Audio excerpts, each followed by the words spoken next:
Good evening, and welcome to another episode of the Prince Hall Think Tank, a monthly conversation amongst Prince Hall Freemasons where we discuss topics relative to craft masonry.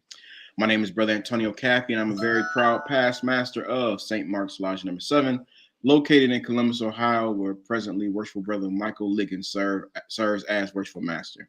My lodge received a charter in the year of 1852 from the Most Worshipful Prince Hall Grand Lodge of Ohio, where the Honorable Robert Estelle serves as Most Worshipful Grand Master.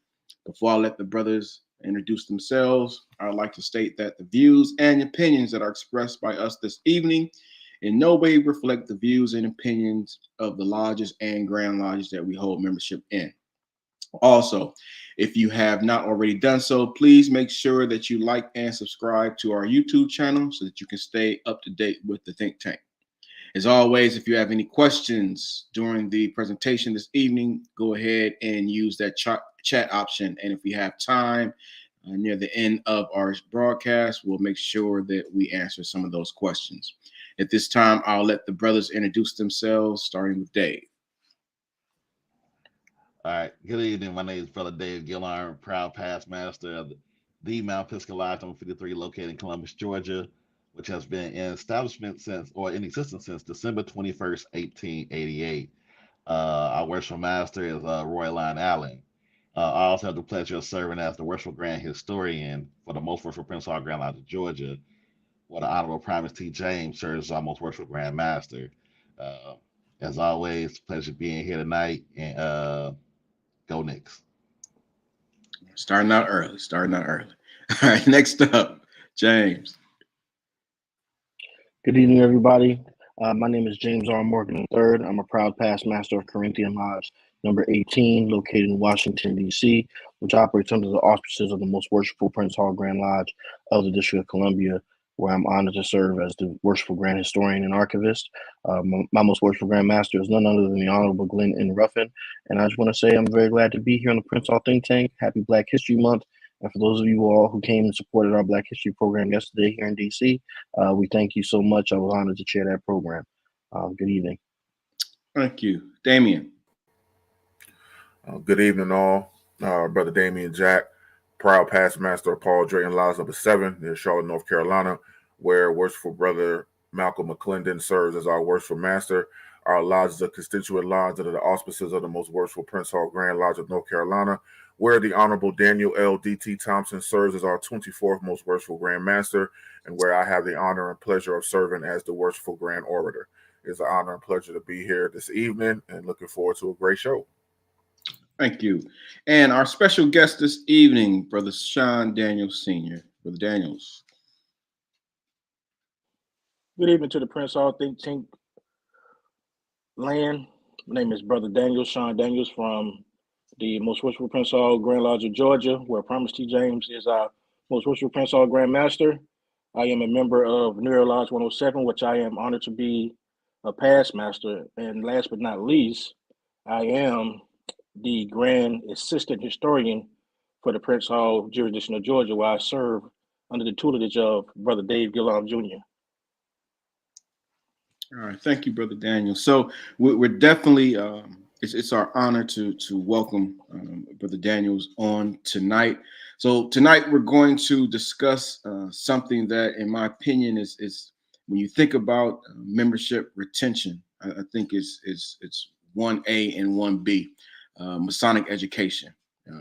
And tonight we're going to talk about Masonic education, in particular Masonic study clubs. So Brother Daniels is going to tell us about the Perfect Ashlar Study Club of New Era Lodge, which has been in existence since 1969. And prior to us getting on, I told Brother Daniels that, when I saw he had posted something a while back about, they believe that Study Club was celebrating an anniversary, and they had that date on there. And I just found that fascinating. And I hope that we could get him on this season to talk about the study club, the history of it, the things that that the club covers, and how it impacts lodge membership. So, Brother Daniels, again, thanks for joining us again, and can you just tell us about the history of the study club? Sure. brother Caffey, before Brother Daniels gets started, there was one thing that he said in his introduction. He said that he's under the tutelage of Brother Gillarm. That tutelage does have its limits, doesn't it? Anyway, go ahead. Go. I was wondering the same thing. I was like, dang, you get bossed around by Dave, but I was gonna say that for later. As long as the New York Knicks stuff don't wear off on him, I'm good. Exactly. Hey, before we get into that, we actually rivals. Yeah, Okay. me and Sean are actually rivals. His team is the Miami Heat. Oh, okay. Go Heat.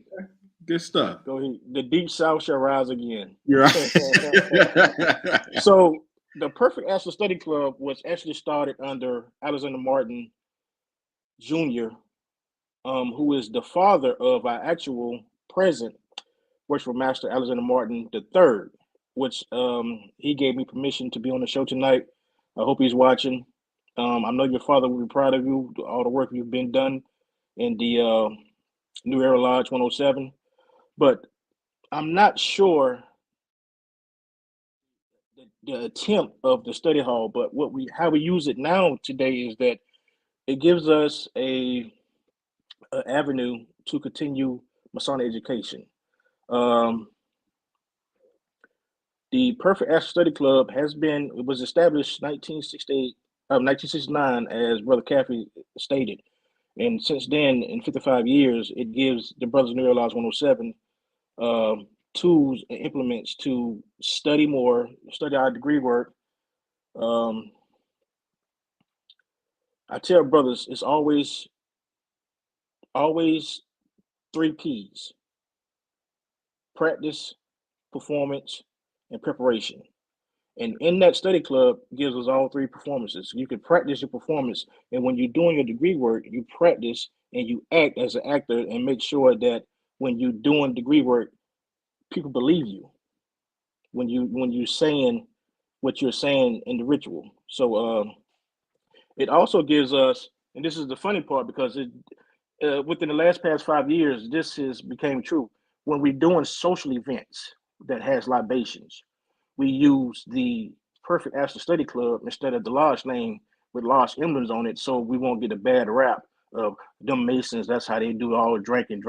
No, we use the study club name to promote social events so that we won't have that bad rap on the lodge name, and that's throughout the jurisdiction of Georgia. And also with that, with the planning of the social events, that's how we get that's how we get that's how we make preparations for the social events. Is that so? First, let me back up a little bit to break down the Perfect Astro Study Club. The formation of it is we have a president of the study club and the vice president and the secretary. There's no treasurer involved with the study club because no business can be done. Lodge business can be done in the Perfect After Study Club because all lodge business has to be done in the meeting. So what we do is the preparation of the study club, we get all the issues tied up and we work them out in the study club. So when the meeting time comes, there's no discussion to be had. You just read the report and everything is worked out in the study club. So it cuts your meeting time down a whole lot. That's how it's been used nowadays. And also it is a good tool for fellowshipping after we probably, if it's summertime, we'll bring some meat and cook on the grill and just sit back and have a good time. And it's a lot of education being taught in the Perfect Astro Study Club of our lodge. So it's a great tool to do, and I hope more lodges get involved with it because it's fun. It's fellowshipping. It's since COVID, I'm just using my opinion. I think that we stopped teaching because COVID had everybody diverting back to a certain degree when everybody became cautious. And within that cautious, we even pushed our brothers away because we were scared of that disease. And now that it's still here, believe me, it's still here, but we know what it is, and if you got we know what it is, and if you can regulate how you could take care of yourself now, we need to get back to teaching and learning more on the Masonic business and education. And within the Perfect Action Study Club, is three things that we teach. We teach ritual, we teach the administration part of the lodge, and we also teach rules and regulations. So it's very, very, because during my tenure as Worship Master 2017, 2018, I had 17 active past masters that I looked up to, and I picked their brain every chance I got to spread the knowledge to the president of the study club at the time that we need to push this, we need to push that. So that's pretty much what I have right now off the top of head. If y'all have any questions for me about the study club, I'd be happy to answer them to the best of my ability. Thank you, Brother Daniels. You had hit on like just a whole bunch of key points that I really found interesting. One of the first things you said, and I often I say the same thing, and the reason why I push it is because one of my older past masters and mentors, Brother John James, always said this too when you talked about like the degree work and you're playing a part, and you're acting out a role. And he had said that like if you really understand that aspect of it, it makes the ritual really come alive. The fact Right. that you look at it as a play, you look at it as you're playing a role and playing a part, and trying to convey the lessons or the symbolism that we're trying to teach within the degree work. The candidate will definitely pick up on that. Definitely pick up on that. Something else you said too, that when you had talked about the impact of COVID, and the what that had on the craft. And I'm wondering, because we all had to make adjustments. I think we had a couple shows in regards to, during that time period, specifically talk about what different Grand Lodges were doing, Grandmasters were doing to address the issue. But I often wonder now, in sitting in lodge and seeing things, because even to this day in 2024, when I go to lodge meetings, I literally still see remnants of COVID, and us doing things differently because of COVID. And I'm wondering, like, have we really, as a craft, really talked about not only the impact that it had, but is it still having somewhat of an impact? Because we literally, I don't know, and I can't speak for other lodges and other jurisdictions, but we have a generation of brothers that came through the craft a different way because of COVID, and they've seen Masonry practice a different way because of, even to this day, because of COVID. And it's like, if you don't have that, that teaching aspect of it, and you were saying about the study club, as far as how you all talk about and practice ritual and everything, if you don't talk about that and get back, to the original ways that, we were doing things, then eventually it can become lost in time. So, how are you, like, did this during COVID, like, how did the study club, I guess, continue to meet, fellowship, and work on those aspects of things?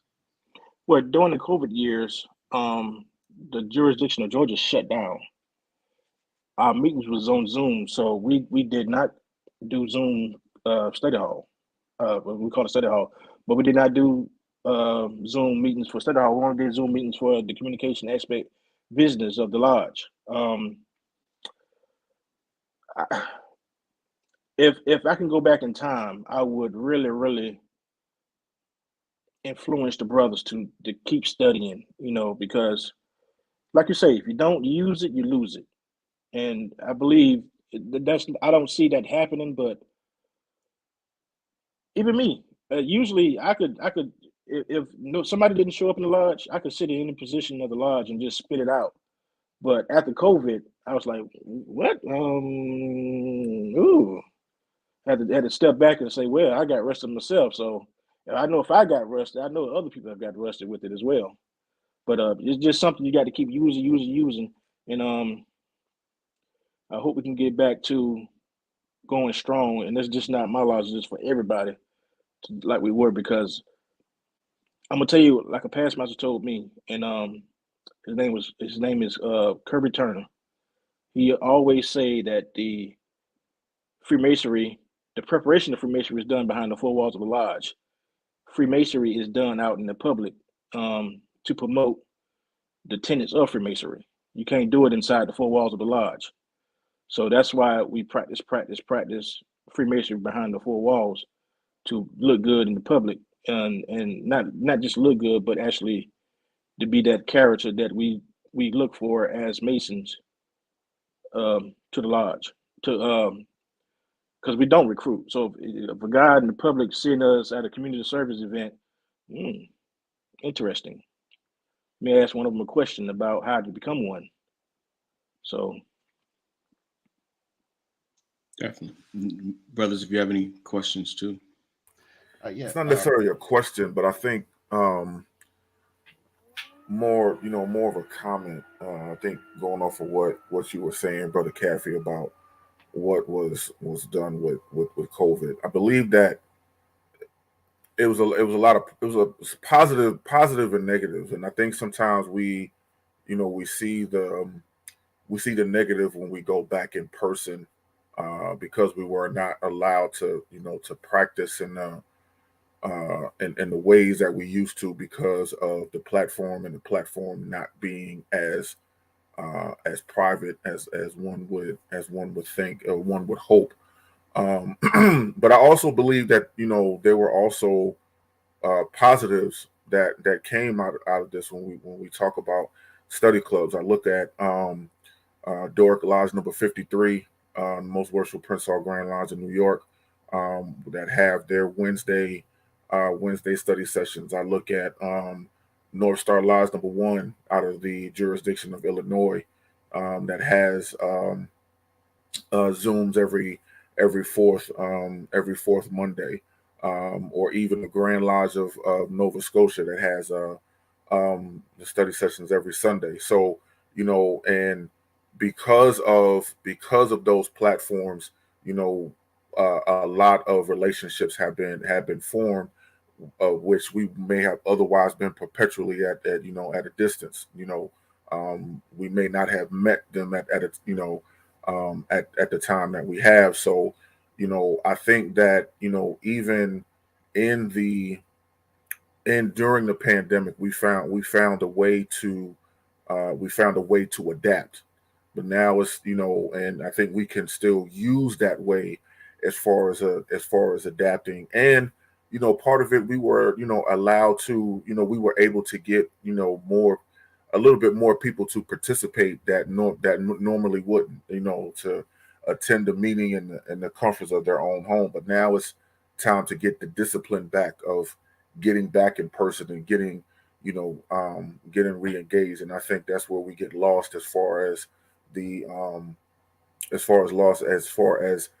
coming back is concerned.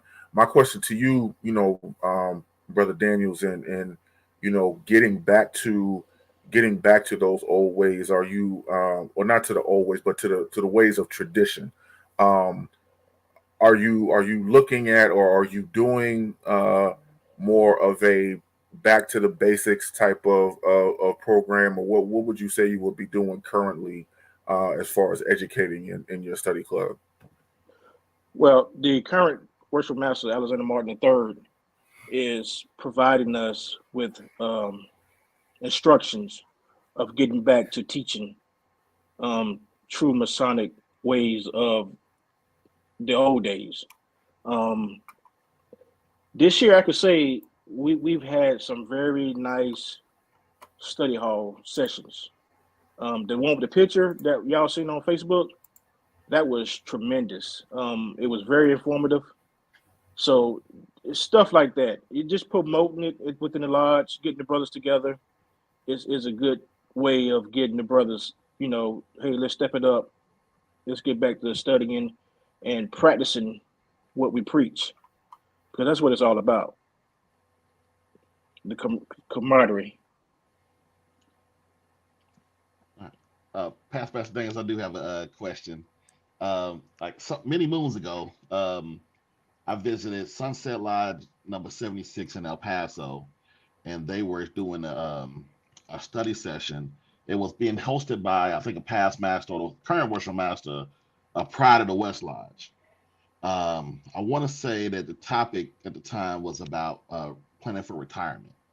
So it helped me think outside the box. I was a sitting worship master myself, and, so I was so used to having study halls where we just strictly talk about Masonic items, but not realizing that we got other stuff in life where we could talk about being's health, mental health, financial planning, so on and so forth. Are some of these non-Masonic topics ever brought up in your study hall? And if so, what's the example of one item one subject that might come up? Well, during my tenure, and I'm not just tooting my horn, but during my tenure, I said, listen, my lodge is 80%, either 80% retired veterans or active duty. And what I thought was like for the 80% retired veterans, what can I do to enhance the living life of them? And what I did was I went around and asked them, said, listen, do you have full retirement? Are you getting all your benefits? If not, I can get somebody in here for study hall and we can go over how to get your full retirement benefits. And that's what we did. And not only that, we did something else as well. But I believe for the most part, that was it. So it's not all about Masonic education. It's also about, building each other up. And also another thing we did was like we asked the brothers, hey, what's your profession? We got carpenters now, we got plumbers now, welders. How can we help each other if we in the bind or say like somebody house burns down? How can we help that brother sister to be better at life? In a time of need, what can we do? Like me, I'm a EMT by trade, so I can give you band-aids and stuff like that, but not much more than that. So yeah, Masonic is not the only thing that we talk about in study clubs. It's also other things about helping. Yeah, and what's interesting about that too, brothers. It's again, I always preface stuff. My disclaimer, in my opinion, that is Masonry. I mean, Brother Daniels, you hit on the head. We said, as far as you learn the tenets, inside the four walls, but you practice it outside. Like Masonry is supposed to be taken and adapted to our everyday lives. So if and when you look at the lessons, and then we talk about there's something in there that tells us about why time management is good. We have tools that teach us that. We have lessons that teach us about our interactions with folks. So you can literally take it and meld it around every aspect of it. And then I think if we really looked at it from that vantage point, you'll see more brothers really truly understand that this can really have a significant impact on your life. If you look at it, I don't think it's any different than if you look at religious practices. And again, another disclaimer: I'm not saying Freemasonry is a religion. I'm not saying that. So don't go back and tell my worshipful master or grand master I said that. I'm not saying that. But what I'm saying is, as far as how they religious institutions, they take biblical principles and old stories and apply them to today's your life today. And I think Freemasonry can do that as well. So I applaud that. Anytime you can bring in what we consider non-Masonic entities and bringing them in and getting brothers exposed to that, I think it's for the better. So Brother Daniels, what impact have you seen any impact on lodge retention with study clubs? Yes, actually, like I said, once again, during my tenure, I would call brothers that I haven't seen in months. Hey, listen, brother, I'm not calling you for no dues or anything like that. I'm just calling you because I miss you. Come on down to study hall and let's sit back and cook some meat You know, I consider myself the best griller at my lodge anyway, so they always coming for my head when it's time to grill. So you come down here and see if you can get with me on this grill, and we could talk. You know, just kick back, and that usually bring a lot of brothers back. You know, hey, and I always tell them, so listen, we promote to each other. If you don't see your brother, call him and ask him how is he doing. Just don't ask for dues. Hey, brother, I just miss you. I just want to see how you was doing. That's all. And that goes for that's just being a good human being. It's not being a Mason, but you know, to be a Mason, you have to be a good human being.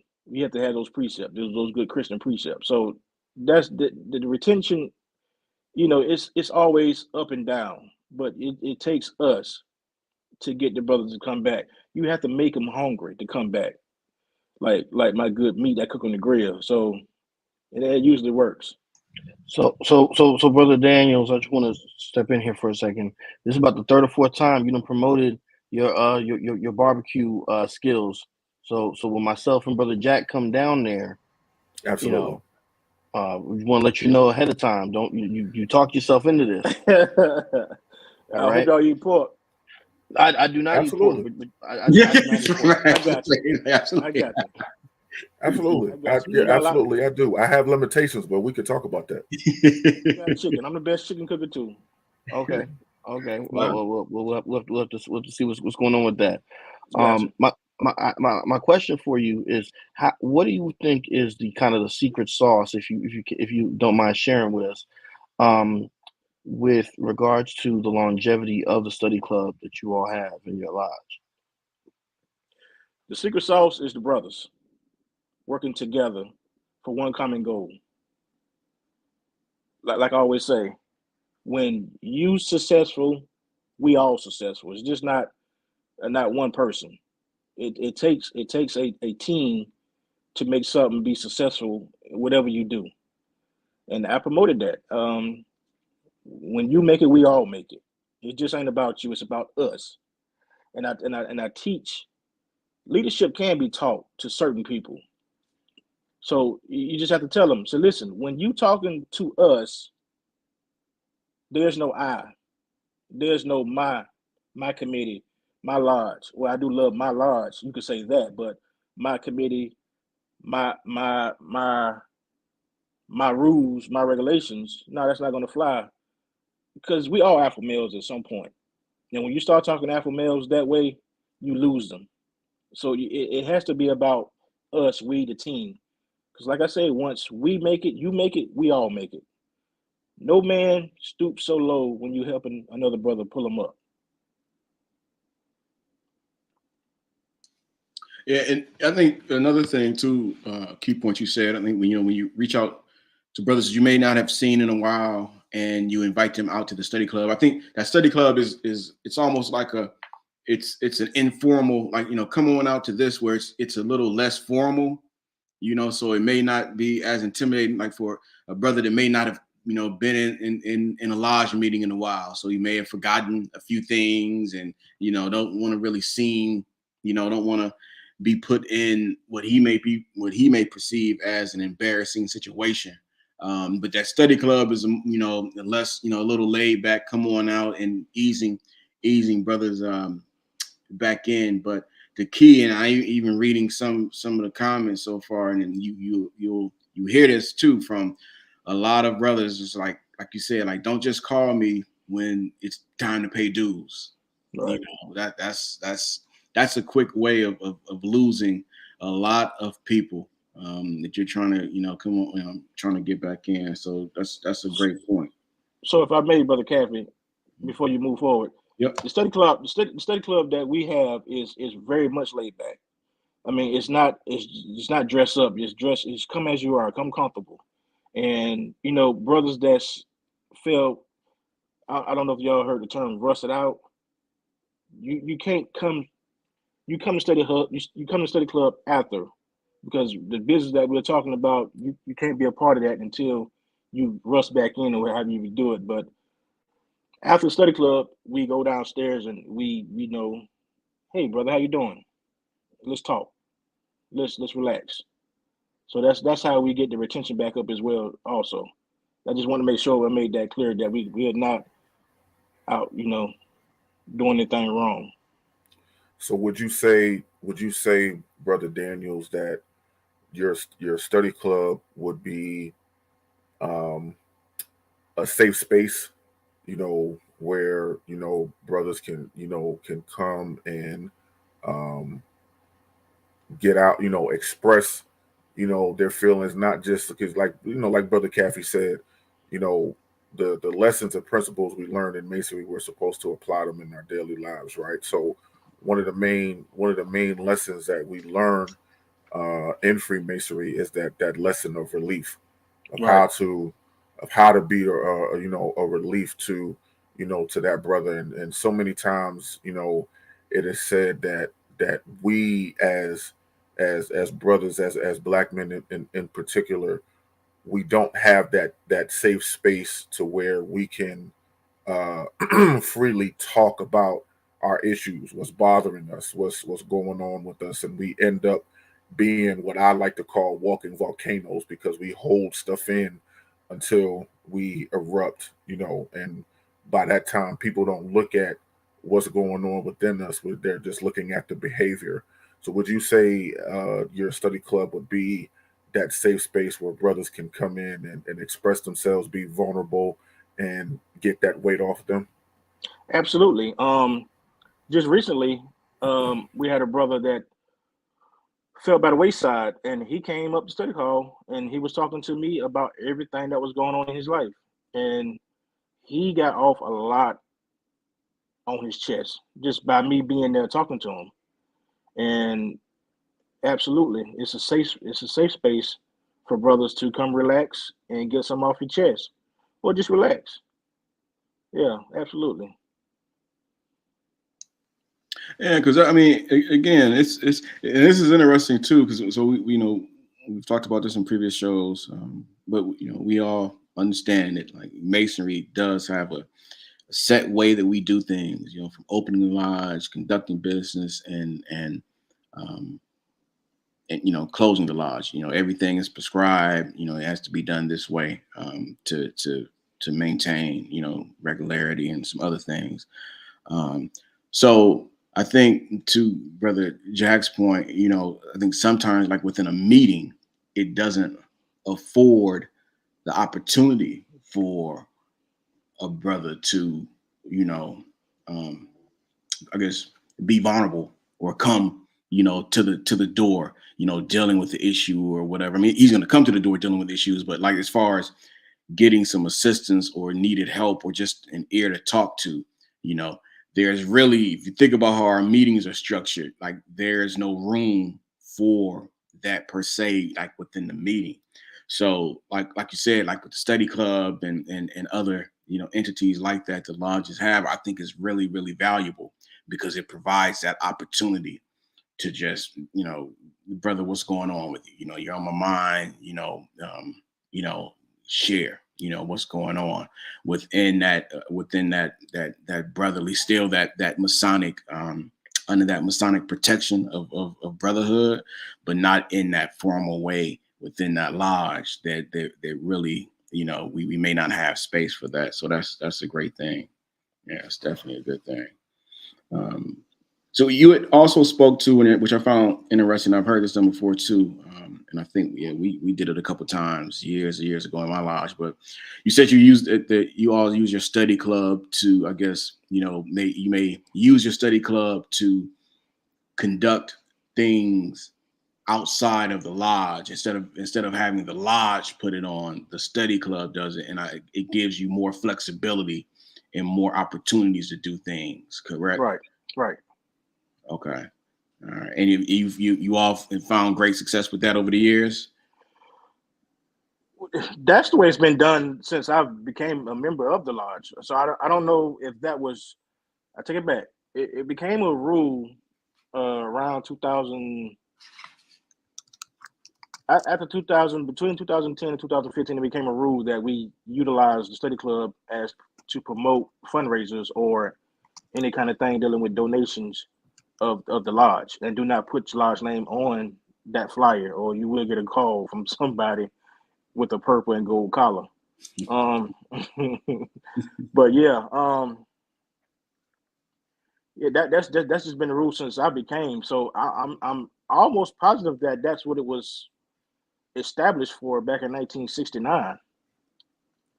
But Okay. there's no literature saying why it was. We just know that it became in effect in 1969 from old records. Right. Okay.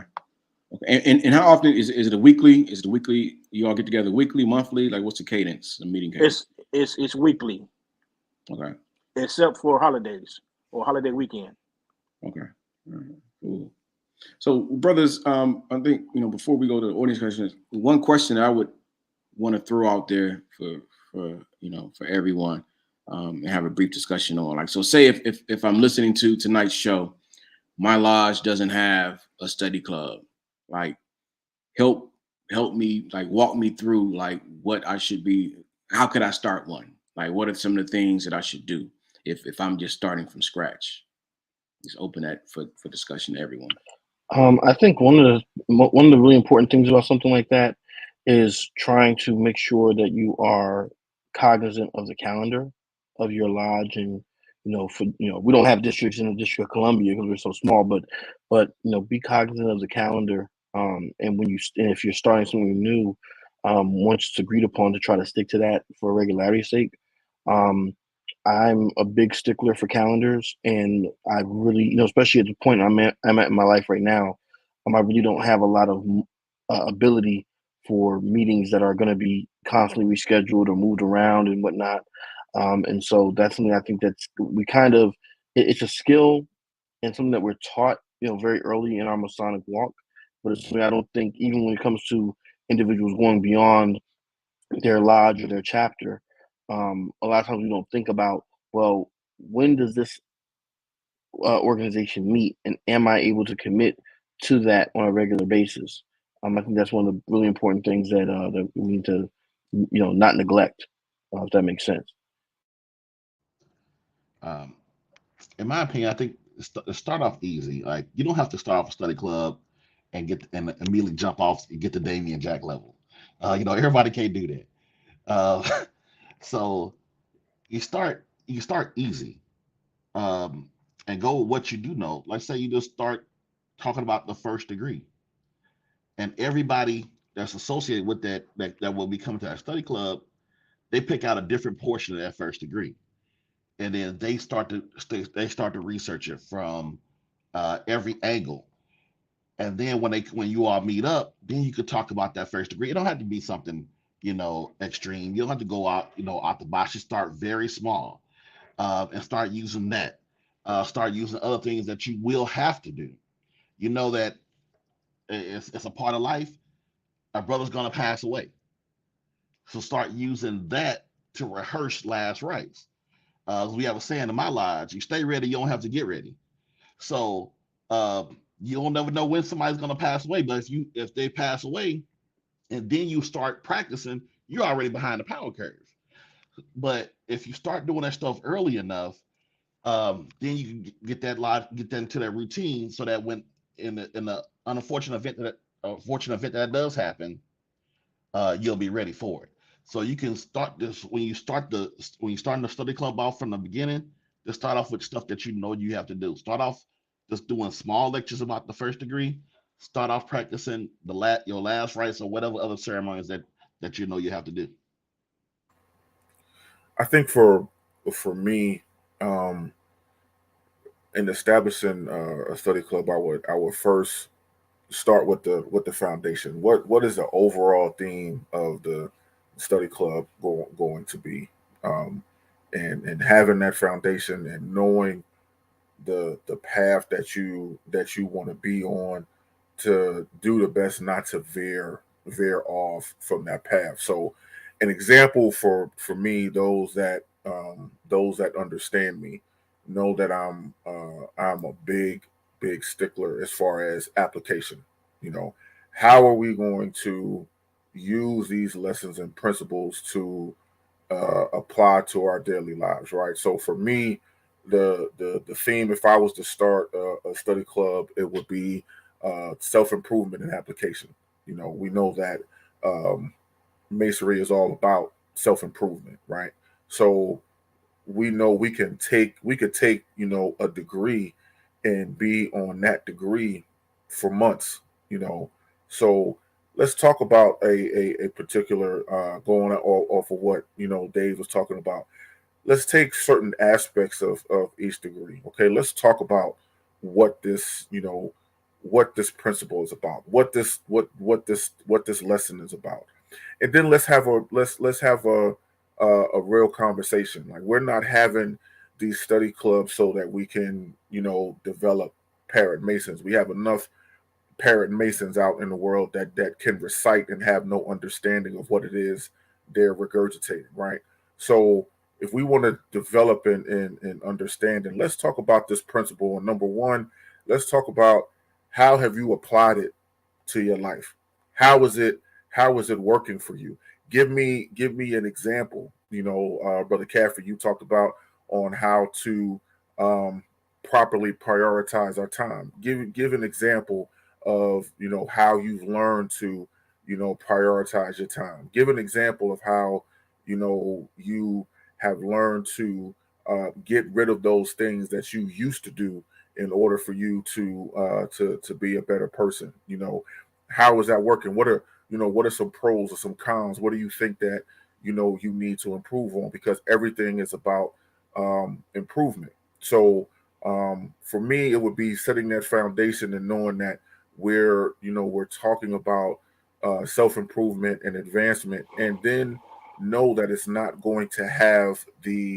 um, it's not going to have the overtone of an actual meeting. You don't have to come in and be in ceremonial form, and feel like you have to know this and that, because we know that's what drives a lot of people away. When brothers come in and they see you're able to open and close the lodge with no book, and here you are new, and you feel like, oh, well, I can't come in until I can do this with no book. Well, like my instructor always says, Rome wasn't built in a day. We all had to use books at some point. That's the purpose of having it. So use it until you're confident in it. But I think once you have an overall theme, and you use that theme as your foundation, you can build on that. And I think one of the most important parts too, if you're starting something like starting a study club, and it's brand new, as weird as it sounds and may be, don't look at attendance as a barometer if it's successful or not. Because if you come up with a schedule like Brother Morgan had said earlier, okay, these are the sessions, the cadence we're gonna have, and you may have 2-3 brothers that come out. In your next session, you only may have 2 brothers to come out. And then the next one it may be 1. Don't look at that as a disappointment. I think consistency is key, but you also have to realize that like that 1, 2, or 3 brothers that came out, you had a significant impact on their life. Like, and again, a lot of times we don't know what each other may be going through. And those few brothers may have come out and they may have needed to just be, within that fellowship, with those other brothers that came, we just needed to hear that that lesson given. And I'd always say, like, I've been blessed and honored to speak at like just in front of different sized crowds, hundreds and hundreds of brothers and 1 or 2 brothers. And I've never looked at like, okay, just because I'm only talking to a few brothers here, I'm not going to put my all into preparing. Like, I prepare just as hard and just as much if I'm planning and only a few brothers show up, versus if I'm speaking at a grand session or a mid-year workshop or something, because you just never know who's needing to hear the information that you're putting forth. But don't look at the attendance as a barometer early on when you're starting a club. Just consistently, say, brothers, you can make it out, come on out. Find like-minded brothers within the lodge as well, so that, because you need a support system, and it shouldn't and it can't just all fall on one person. because God forbid something happens to you and then it just falls by the wayside. But you build your little small coalition, and even if you're the only person within your lodge, it doesn't just have to be lodge based. It can be some brothers within the district, or how you have some other lodges within the vicinity of your city. Just find those like-minded brothers, and it's a little different now than I think. I just had a conversation at my lodge meeting the other night with one of my past masters when we were talking about, like, some of us now often talk about like how we used to look at certain brothers as that that older brother, and some of us has been in for a while now. We've assumed those characteristics, but like back in the day, prior to social media and the internet and all that stuff, if you were young, say if you were young in age coming into the lodge, and you looked around and the majority of the members of your lodge were, you're a little older, a little seasoned in life, and they weren't, they good Masons, good brothers, but they weren't really, into the, Masonic, education part of being a Mason. And you went on this search for brothers that were like-minded, and it's just interesting. And then when you found them, it's like, automatic best friends. And let alone if they were in your lodge, if you initiated some other brothers and you switched. For me, I was fortunate that we had started initiating a lot of brothers that we shared the same mindset on a lot of things. And as we know that through when we started the various email groups, shout out to the Blue Light alumni out there. And then that transition over to, Facebook groups, and, we have the think tank and everything. Now it's easier to find like-minded brothers and folks that think, along those same lines. But just find that group of brothers, and it just passionate, just as passionate as you. And it'll, before you know it, you'll look up and you'll be celebrating an anniversary like Brother Daniel's study club is, and you can take pride in knowing that you laid the foundation for that. So, Brother Caffey, you remind me of something from recently from last year. I had an experience where we were having our grand visitation in my lodge, and shout out to now past Grandmaster Anthony Corbett. We were getting ready to close out, and he stopped the meeting and said, "Oh, I neglected to do something I normally do when I visit lodges." And so he called me up. He said, "Past Master James Morgan, as the senior most past master here present, do you have anything to bring before the lodge before I proceed to close?" And now, mind y'all, I'm 30. Well, at the time, I was 33 years old. And I still have the baby face from the first episode of the show many years ago. And when he said my name, I was like, "What? I'm not the senior past master here." I started looking around the room, and I realized I was a senior past master of my lodge at that particular meeting. And so time does go. Time waits for no man. It goes by quickly, and the impact that you can have with something like a study club, even as was said earlier, just having one or two individuals, you never know the seed that you're going to plant and how it will, germinate and grow over time. You never really know. There are several individuals who poured into me. Several experiences, like like Brother Caffey mentioned, like the like the old Blue Light email groups and things of that nature. And so you're never gonna have any of it if you're not consistent. There's gonna be peaks and valleys, but consistency is always gonna be the key. Yeah, and I think we're a living testament to that. Again, Think Tank was supposed to be one show, one off, and years later we're still here, and hopefully we've had somewhat of an impact on folks, and this whole Masonic education thing. So yeah, it's just and then don't be afraid to. We've touched on some interesting points, and it's like you're not, obviously there's still some some even outside the lodge, some rules as Masons we have to, abide by and different things, but really take advantage of the fact that the flexibility that you have with study clubs outside of traditional lodge meetings.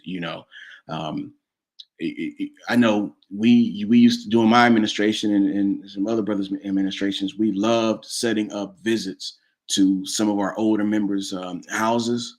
We go over there as a group, sit down, and it took us. This is the funny thing. It took us a while to realize that we couldn't schedule multiple visits. Like we couldn't say, okay, we're gonna, go and visit like 2 or 3 brothers. Because that you talking about like they just be so happy that we came out, and they be so full of knowledge that before we know, we end up 2-3 hours, sitting down there, and learning certain things. But those are the things that you can really take Masonry to brothers and find out. I think it just opens everyone up to a lot of possibilities. So definitely being able to think outside the box with these study clubs can really get people involved, keep it interesting, and supplement the work that you're doing as a lodge as well. All right. So let's I think James had to head out for a second. Let's take some of these audience questions if we can. I think we'll just have to read them off. Any brothers see anything? Yeah, look.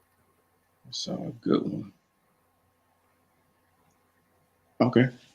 James is behind the scenes. Questions from Michael Houston. Is the study club about life or only the Blue Lodge? We have the saying, making good men better, but what is the examples of time or management of finances? So, and I think, Brother Daniels, you had spoke to that as far as just like some other things that the study club covers as well, not just, related to the Masonic Lodge, like the lessons and the symbolism and things like that. I think you gave an example of the poll that you took, with some of your members, some of your retired members about finances, correct? Correct. So it's not just about the Blue Lodge; it's about life in general. We also did we had a guy to promote alkaline water that came to the lodge. To be healthier. What type of exercises you should do as a person. To be healthier in life. And I'm pretty sure most lodges have, like I said, the profession of your members. Like we have a doctor in the lodge that that speaks on well-being of life. So it's just not about Masonic education. It's also how can we be better in life in general. So it's just not all Blue Lodge Masonic education stuff. Yeah. But I think that's I don't know. I think and I could be wrong what I'm getting ready to say, but I'm going to say it. I think sometimes we get lost when we separate masonry and life, because masonry is life. When you think about the things that we're taught is to improve life, right? We talk about the things that we're doing for the living of this life. So that when it's time for us to be called from labor to to reward, we are able to go to that place not made with hands. So I think we have to understand when we talk about masonry, masonry is about improving our lives. So just like Dave was talking about practicing as far as the lodge of sorrow. So stay ready. So you got to get ready, right? But even when you listen to what is said as far as lodge of sorrow and last sad rites, we must walk in the light while we have light, for the darkness of death may come upon us at a time we may not be prepared. knowing that and hearing that, how are you preparing? Can we talk about, life insurance? Can we talk about, like you said, being healthy? How are you preparing for your family when it's time, when it's time for you to leave? Do you have that preparation? Have you even talked about it at all? Have you talked about writing, writing a will or having a will, and what you're going to leave behind? Those conversations that many people are uncomfortable in having. And in order for you to grow, you have to be comfortable with being uncomfortable. So we have to understand, like, when we talk to when we have these study clubs, we first must understand that people come into masonry for different reasons. You're not going to please everybody, but for those who truly want to understand what masonry is about and what masonry is used for, you can't separate masonry with life. Masonry is life. Masonry is giving you the tools to improve life. So you can take those things and talk about doctor's visits, talk about eating healthy, talk about doing these things so that you can improve yourself. And all of that you're not going to always get in a meeting. One thing that James has always said, sometimes we get lost, we get lost in the busyness of masonry because of the business of masonry. So when we go to our meetings, sometimes we're so focused on the business that we forget to talk about what masonry truly is. And it may take that meeting after the meeting, it may take that study club to sit down and say, okay, this is how, this is what we're supposed to do as far as being a mason. This is what the work is about, so that those brothers actually have the motivation to come back and do the business, and then go to the study club and have that fellowship. So as long as we can understand that masonry is life, then there's so many ways that we can educate as far as the study clubs are concerned. And so before we go to the next question, again, very important points. So worshipful masters, future worshipful masters, you have to implement this within your planning for the year. If you look at your trestle board and it's just all quote unquote business, and there's nothing in there about Freemasonry, nothing in Masonic education, and I'm not saying just a little here, a little there. If it's not again, my disclaimer, my opinion, if it's not the foundation of what you're doing with your tenure and your administration, you may need to rethink, what truly indeed you're trying to convey to the brethren of your lodge, because this is we're Freemasons for a reason, so I digress. Next question.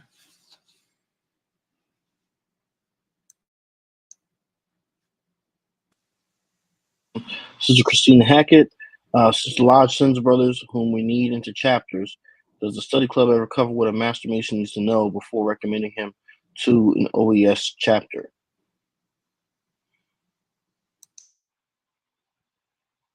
I think that's actually a really, really great question, because as a master mason who is not a member of the Order of the Eastern Star myself, I think sometimes there's an assumption of a certain knowledge, or even not even talking about from an esoteric standpoint, but just from an administrative standpoint of a link between the lodge and the chapter, what have you. One of my questions that I had years ago, like actually when I was worshipful master, I said, well, my lodge has an adopted sister chapter, and I said, well, when did we do that? And I don't know if that is in our records or anything like that. Everyone can speak to that, but I think that's actually a really dynamic question from the sisters. Brother Daniels, can you speak to that at all?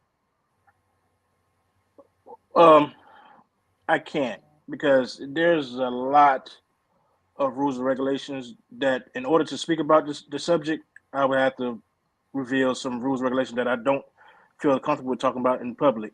Okay. So offline, I would like to get y'all opinion on a couple of things anyway. So offline, we could discuss that. And I'm sorry, public, but I'm not getting a phone call from a purple and gold collar. No, understood. No worries there. No worries there. Well, but I do think, you know, I think in order to have that, I think, you know, to answer the question, in order to have that, if you're going to prepare someone to join any of the female auxiliaries, whether it be, well, I don't want to call them all auxiliaries, but as far as, you know, like OES or, you know, HOJ, Low Cop, you know, Cyrene or Temple Crusade, or whichever you may have. I think first of all, it has to be a brother who is not only belongs to that, but is very knowledgeable of it and can hold a conversation where they can tell you without telling you, if you understand what I'm saying. You know, just to say, well, if you go over there, you're gonna do X, Y, Z. No, I think you need to have an understanding of, you know, what your role will be, what the expectation is, what the standard is, and what you as a brother should know. You know, I think one thing that is lost in a lot of it is brothers should know that not only do you have an important role, but you know the history, principles, and lessons are, you know, with the sisters is just as important. So you should be, you know, up on that information as well. So I think if anybody should, you know, have, you know, do a study club or anything on that, then you should be, you know, just as knowledgeable and to be able to break it down to give that understanding, you know, and then let that brother decide whether he wants to take that venture or not. That was actually a question. It's one of those questions where you say, "I don't have the answer right now, but I'll get right back to you." All right. I can take from experience. Like me, I've served as a district worthy patron.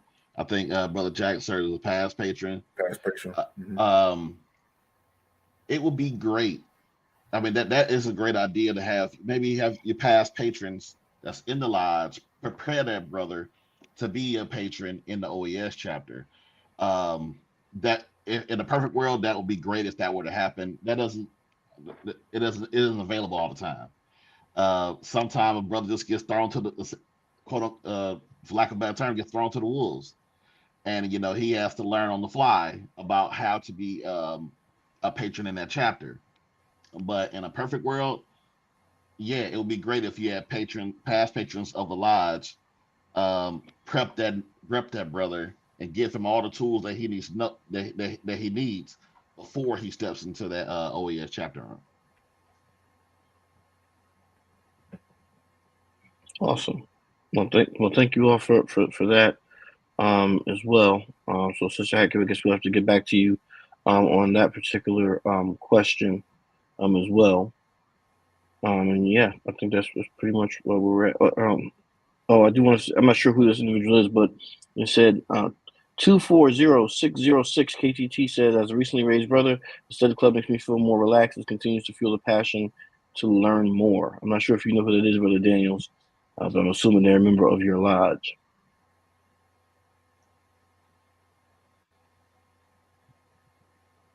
Hello, Brother Daniels, you muted. You're muted. I said, I'm sorry. I found out who it is. It doesn't ring a bell at this moment. Those numbers don't.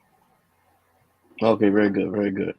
That's, All right, it's definitely reassuring, and I think it's hitting the goal, or one of the goals that you set. And actually, I think it speaks to some of the things that we said this evening. You know, in regards to just again making brothers, especially those newer members coming into the coming into the lodge, making them feel comfortable with the craft and everything that we have going on. So, as always, thank you, for all of your questions and comments. As we always say, we have two shows going on at once: the show that we're all on, and the show that occurs in our comments with our great guests. So, thank you for that. So other than that, I think we can go to our closing comments, and we'll start out with our special guest, Brother Daniels. Any closing comments? Thank you to the brothers of Prince Hall Think Tank. Very nervous, if you can't tell. I'm usually more relaxed, but thank you for having me. Can I give one shout out? It's a very special shout out for me. Definitely. As long as it's not to the Knicks. No, never. To my past master, Kirby Turner, I'm praying for you and your family.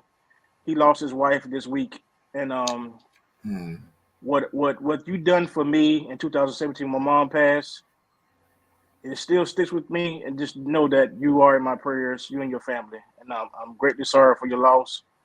And like the late great James Weldon Johnson, past master of my lodge, used to always say, "I love you all. There's nothing you can do about it." Thank you, good brother. Thank you. Next up, Damien. Yes, sir. As always, we want to thank you for the greatest gift that you could have given us this evening, and that is your time. For that is something that you cannot get back. We definitely hope that you not only enjoyed the show, but gained some insight from it, from the information that was given this evening. I also want to give a shout out as we are getting ready to end Black History Month. Of course, we know Black History is 365, but on this day, February 25th, 1939, 85 years ago, the Beta Nu Lambda chapter of Alpha Phi Alpha Fraternity Incorporated was chartered and established here in Charlotte, North Carolina. One of the charter members of that chapter is Clinton L. Blake. Clinton Blake served as the first principal of West Charlotte High School here in Charlotte, which is the second oldest African American high school here in Charlotte. He served from 1938 to 1966.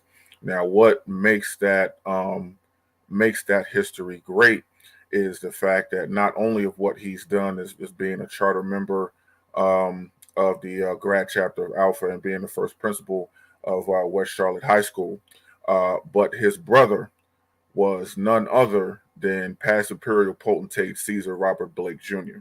So just given that connection of Alpha and Prince Hall Masonry. So happy 85th charter anniversary to the Beta Nu Lambda chapter of Alpha Phi Alpha Fraternity Incorporated. I pray that you again have all learned something from this evening and have a blessed night. And we're looking forward to the next show, and also looking forward to seeing some of my honorable brothers in the next couple of weeks at our virtual Philaxis convention, which will take place March 7th through the 9th. Looking forward to seeing some of you then. So until next time, God bless. Thank you. James. Good evening, everyone.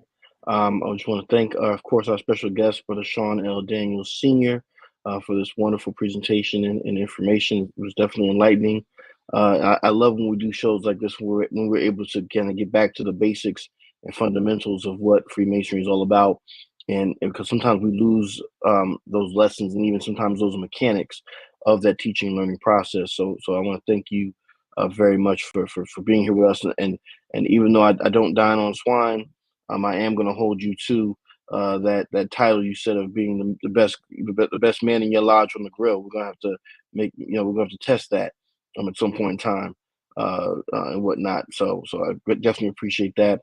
Definitely thank you, Brother Jack, for that information regarding Beta Nu Lambda chapter of our other fraternity that we love so much, Alpha Phi Alpha Fraternity Incorporated. So thank you for that. I do want to say before I jump off of here that I am very, very, very, very thankful to everybody in the Prince Hall think tank universe. As Brother Jack says to us every month, you give us the one resource that we cannot return to you, which is your time. And so we're very appreciative of that. I look forward to seeing everybody in March. Good evening. Thank you, Dave. Yeah, just thanking everybody out there. It's already been here for giving us your time, your support over all these years. The past Master Daniels, obviously we've been knowing each other for well over a decade or so. And to let you all out there know, Brother Daniels is very passionate when it comes to history.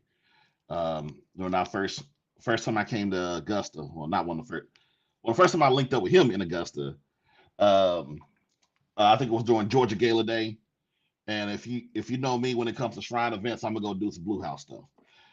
So that's just how I am. And so that's what I was looking for.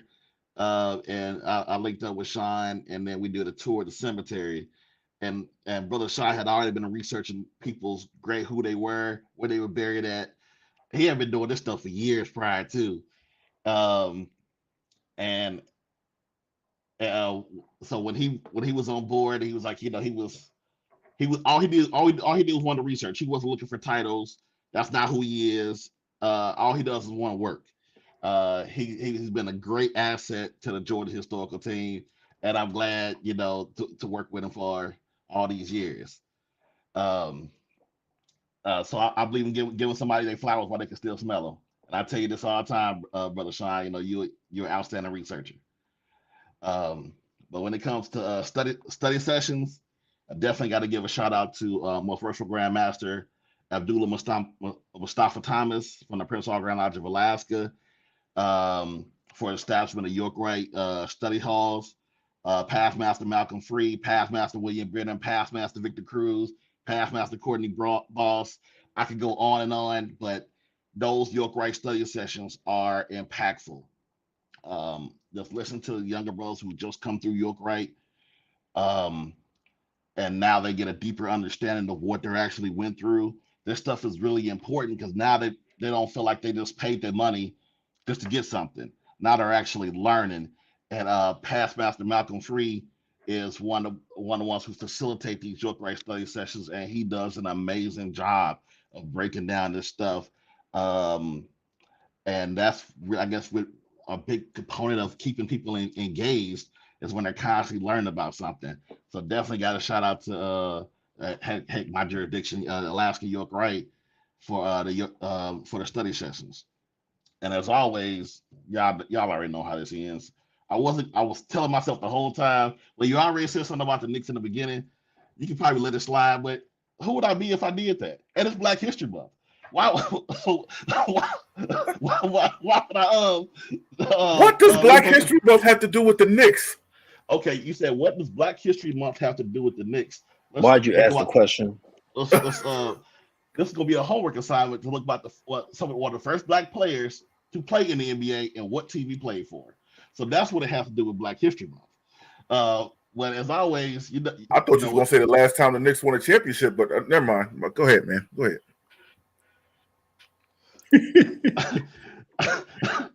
You almost got me suspended. Got it. But as always, man, thank you all for your support, and look forward to seeing you next month.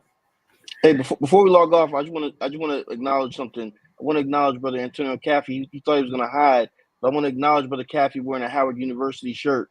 Oh. I want to acknowledge that. Hey, we appreciate my daughter and my money goes to Howard. So, and we appreciate both. And as a Howard alum, we appreciate both of them. Thank you. True indeed.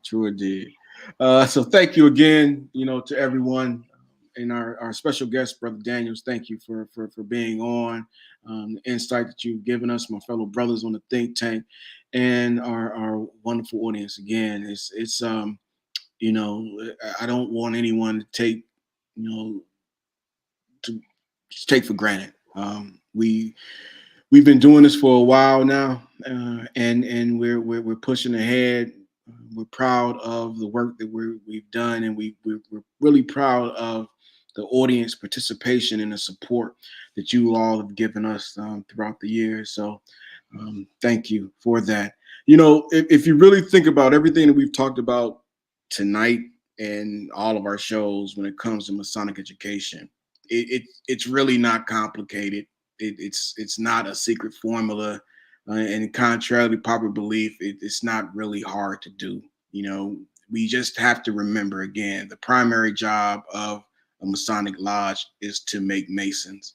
And that process doesn't stop after you've been raised to the sublime degree. So, as I said earlier, worshipful master of a lodge and a grand master of a jurisdiction, you know, has that important job of ensuring that their members are receiving Masonic light.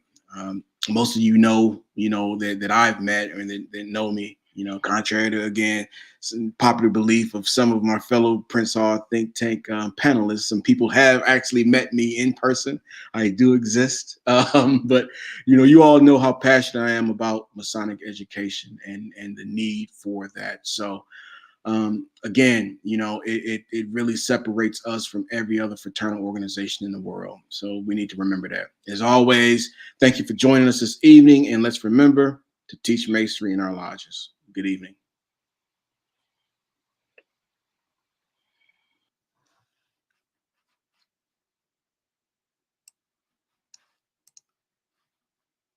All right, this we're off. James hopped off. Oh no, we're still on.